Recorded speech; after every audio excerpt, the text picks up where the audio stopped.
Turismo di autunno tra dati positivi e problemi, furti, elezioni regionali e sport. Sono tanti i temi presenti nei quotidiani di oggi, che è giovedì 13 novembre. Buongiorno a tutti e benvenuti in questo appuntamento mattutino con la rassegna stampa a cura dei giornalisti dell'Amico del Popolo.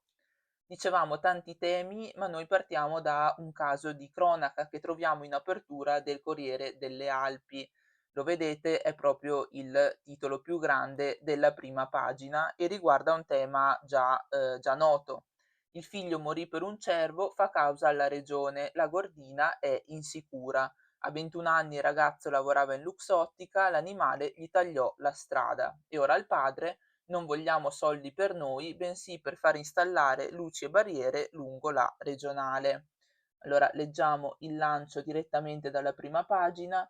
Vi prego di intervenire sulla regionale Agordina, che da Sedico conduce ad Agordo, di mettere reti e cartelli luminosi, di illuminare la strada per difendersi dall'attraversamento dei cervi. Mio figlio è morto, ma vorrei evitare capitasse ad altri. Per farsi ascoltare, il papà di Alessandro Tabacu ha dovuto fare causa alla regione.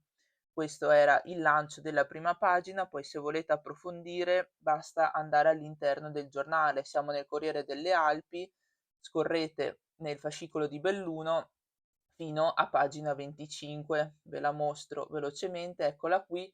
Morì per un cervo la famiglia, fa causa, e qui trovate appunto il testo completo e con anche 2 fotografie. Nel riquadro piccolo vedete il volto di Alessandro, morto a soli 21 anni, mentre in quello più grande il luogo dell'incidente, la scena dell'incidente con la macchina distrutta. Dicevamo, tra i temi di oggi c'era anche il turismo, e allora andiamo a vedere di cosa com'è stato trattato. Pensate, troviamo una pagina intera dedicata in tutti e 2 i quotidiani, sia nel Gazzettino sia nel Corriere delle Alpi. Montagna, il turismo cambia, sceglie questo come occhiello il Corriere delle Alpi. Montagna dimenticata invece il Gazzettino. Il focus in entrambi i giornali è sugli arrivi in provincia nei mesi autunnali, quindi stesse tematiche invertite però nell'ordine. Il Corriere parte con una notizia più positiva: un settembre d'oro chiude la superestate. Scrive Francesco Dal Mas: sulle Dolomiti 20.000 arrivi in più rispetto al 2024, numeri positivi ma più contenuti anche in Valbelluna e in Alpago. E sotto invece c'è l'intervista a un docente, Luis Alessandro Belli, che parla della destagionalizzazione, una stagione lunga 12 mesi, il cambio di rotta nel post Olimpiadi. Dicevamo il Corriere più ottimista, anche se appunto nell'articolo, nell'intervista qui sotto emergono quelli che sono i problemi che il Gazzettino invece lancia subito in apertura. L'autunno del turismo, hotel e ristoranti chiusi, quindi al centro ci sono appunto i pochi servizi. Quasi impossibile trovare locali o servizi aperti per gli amanti di valli e massicci. L'idea di destagionalizzare si scontra con i costi di gestione e resta solo sulla carta. Ne scrive Claudio Fontanive e ad ogni paragrafo, diciamo, vedete qui i titoletti neri che spezzano l'articolo, corrisponde l'analisi di una zona. Nella prima ci si sofferma su Arabba, dove, come scrive Fontanive, anche solo per bere un caffè bisogna spostarsi di qualche chilometro. Segue poi un'analisi di Alleghe, dove va meglio perché un caffè lo troviamo nell'unico bar del paese. E ancora troppi ostacoli, il viaggio continua in valle del Biois e si chiude con il Cadore, dove probabilmente ci sono i dati migliori. Bisogna anche tener conto dell'importanza dei cantieri per le prossime Olimpiadi, che hanno dato molto lavoro alle strutture aperte. Dicevamo poi dei dati, Il Gazzettino li mette in questo articolo in taglio basso a cura di, Silvia Moranduzzo: "Picco a settembre, poi l'abisso, non basta la voglia di foliage". Questo era, l'approfondimento che è presente, appunto in entrambi i giornali, ma visto che, qui di fianco rimaniamo sul Gazzettino e vi faccio vedere velocemente una notizia che riguarda il capoluogo e che a suo modo ha a che vedere anche, no, con il turismo di cui abbiamo appena parlato. La trovate anche, in apertura della prima pagina, del Gazzettino, ma io vi faccio vedere direttamente l'articolo dedicato, tanto è a pagina 2, quindi nella pagina, seguente. Fulcis in rosso, la nostra ricetta, spazio alle scuole e grandi mostre. L'articolo riguarda appunto il, pesante deficit che ha, registrato il, Museo di Belluno, Palazzo Fulcis.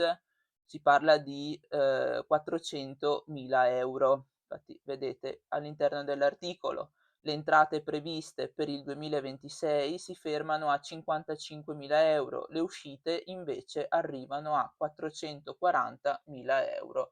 Si arriva a un deficit di 385.000 € sempre. Deficit che però non scoraggia il comune, come si legge qui nel, sommario.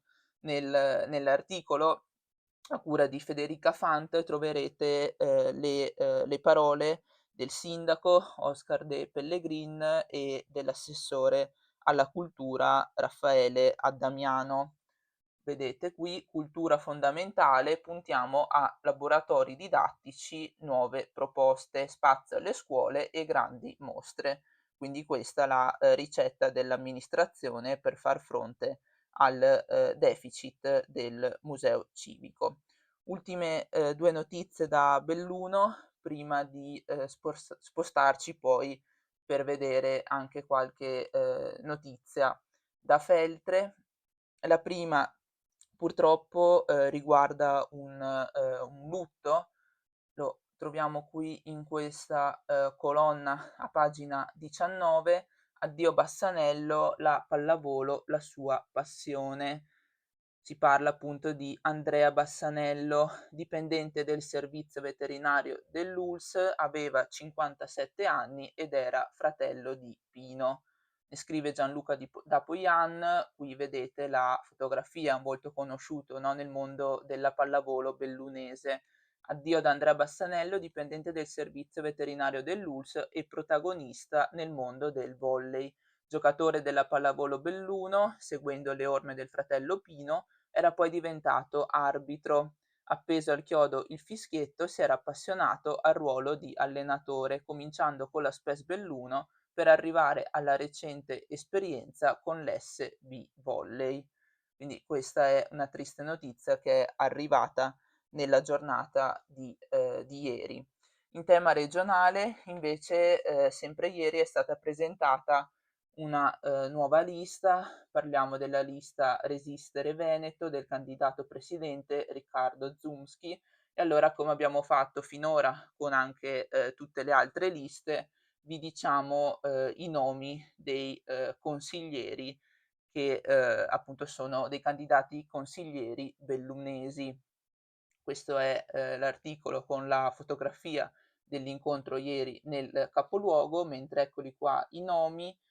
Nella sua squadra ci sono 4 candidati consiglieri bellunesi: Sara Cunial, Davide Lovat, Sandra Mella e Gustavo Smali, oltre appunto al, capolista Riccardo Zumski che si è presentato come, candidato presidente. Questi i nomi, noi vi ricordiamo anche le, date delle, votazioni, ormai manca sempre meno, manca poco più di una settimana. Infatti si voterà domenica 23 novembre dalle 7 alle 23 e anche il, lunedì 24 novembre dalle 7 alle ore 15. Da Belluno è tutto, ma prima di, chiudere questa, rassegna stampa, vediamo, anche un paio di, notizie dal feltrino. Il tema della notizia principale sono, ancora i furti. Qui siamo a pagina 6, emergenza furti, in campo anche la videosorveglianza. La sindaca, rispondendo a un'interrogazione del consigliere di maggioranza Vettoretto, ha illustrato le strategie comunali che consistono, come si legge poi all'interno dell'articolo a cura di Eleonora Scarton, nel prolungare l'attività della polizia locale oltre all'orario di servizio, quindi abbiamo le pattuglie che gireranno nel territorio e soprattutto nelle frazioni che sono state molto colpite negli ultimi giorni, per far sentire la loro presenza a cittadini e malviventi. Stiamo inoltre predisponendo un progetto per aumentare gli impianti di videosorveglianza presenti nel comune, così da coprire alcune delle zone che sono più colpite da questi atti. Queste le parole della sindaca Viviana Fusaro. Da Feltre poi arriva anche un altro importante aggiornamento che riguarda la vicenda della Idro, campionamenti, studio sui dati di mortalità, un progetto di studio dei dati di mortalità e morbosità del comune di Feltre per capire se la presenza della Idro abbia un impatto sulla salute dei cittadini. E questa è la novità emersa dalle parole del vice sindaco con delega all'ambiente Claudio Dalla Palma ieri in occasione del Consiglio comunale di Feltre. Quindi appunto questi i temi, principali, della pagina di Feltre. Di solito mi piace, concludere, terminare questo, appuntamento con una, fotografia, ma, oggi raddoppiamo e appunto vi faccio vedere, 2 immagini. La prima è una foto di 6 anni fa, nel 2019, ve la ingrandisco un attimo. Siamo sempre a Feltre, come vedete era la, partenza della tappa appunto da Feltre, tappa del Giro d'Italia. Vedete la folla di turisti e al centro i ciclisti pronti a partire. Vi faccio vedere questa foto per annunciarvi questo articolo che è qui vicino. Giro d'Italia 2026, tutto rosa, la carovana in città 2 volte. La città appunto in questione è Feltre, il 29 maggio i corridori partiranno da Largo Castaldi per raggiungere i piani di Pezzè, in quella che è la tappa regina del, Giro 2026. Ma ci sarà un passaggio quasi sicuro anche il 28, quindi il giorno prima, un passaggio dei ciclisti in arrivo dalla Valsugana e diretti nel Trevigiano, quindi grande maggio per gli appassionati di sport della provincia col doppio passaggio del Giro d'Italia. Ultima foto invece riguarda un fenomeno, probabilmente negli ultimi giorni ne avete visti tanti di scatti simili sui social networks, però questo è troppo bello per non mostrarvelo. Infatti anche il, Gazzettino lo sceglie come, scatto della prima pagina. Lo vedete, anche qui ve lo ingrandisco per farvi vedere meglio i colori, dolomitico i colori dell'indaco, l'aurora boreale da spettacolo. Non è la prima volta che si presenta, ma alle nostre latitudini l'aurora boreale, qui fotografata dall'agordino Mario De Marco, resta un fenomeno raro che però potrebbe ripresentarsi anche fra stanotte e l'alba di domani. Quindi occhi al cielo per vedere se riusciamo a, scorgere questo fenomeno che effettivamente colora il cielo di rosa. Questa era appunto l'ultima notizia della rassegna stampa di oggi. Io, come sempre vi, ringrazio per averci seguito ed ascoltato fin qua e auguro a tutti voi un buon giovedì.